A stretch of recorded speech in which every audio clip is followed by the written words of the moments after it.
জার্মানির শহর শোয়ার্টে ভয়াবহ সড়ক দুর্ঘটনায় আগুনে দগ্ধ হয়ে মারা গেছে টেসলার চালক ও 2 শিশু।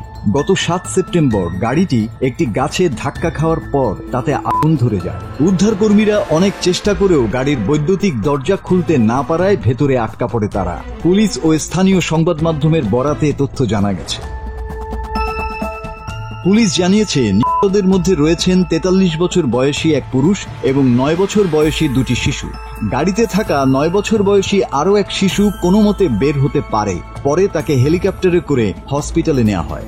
বেঁচে যাওয়া শিশুটি নিচ থেকে বেরিয়ে এসেছিল নাকি উদ্ধারকারীরা তাকে বের করে এনেছেন তা স্পষ্ট নয়। নিহতদের পরিচয় জানানো হয়নি। টেসলার গাড়িতে সাধারণত দরজা খোলার জন্য বাহ্যিক হ্যান্ডেল নেই, বরং দরজা খোলার জন্য বৈদ্যুতিক বোতাম চাপতে হয়। দুর্ঘটনার সময় গাড়ির বিদ্যুৎ সরবরাহ বন্ধ হয়ে গেলে এই দরজাগুলো অকার্যকর হয়ে পড়ে, ফলে বাইরে থেকে দরজা খোলা অসম্ভব হয়ে যায়। গাড়ির ভেতরের ম্যানুয়াল দরজা খোলার ব্যবস্থা থাকলেও তা শিশুদের জন্য ব্যবহার করা কঠিন বলে মনে করছেন বিশেষজ্ঞরা। চলতি বছরের এপ্রিলেই সতর্ক করে জার্মানির স্বনামধন্য অটোমোবাইল অ্যাসোসিয়েশন। তারা জানায় টেসলার রিট্র্যাক্টেবল দরজার হ্যান্ডেলগুলো নিরাপত্তা ঝুঁকি তৈরি করতে পারে।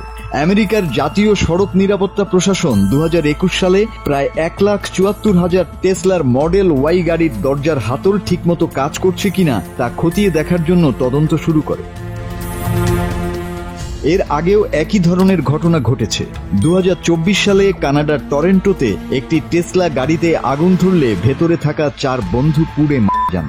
সে সময়ও তারা দরজা খুলতে না পারায় গাড়ির ভেতরেই আটকে পড়েছিলেন।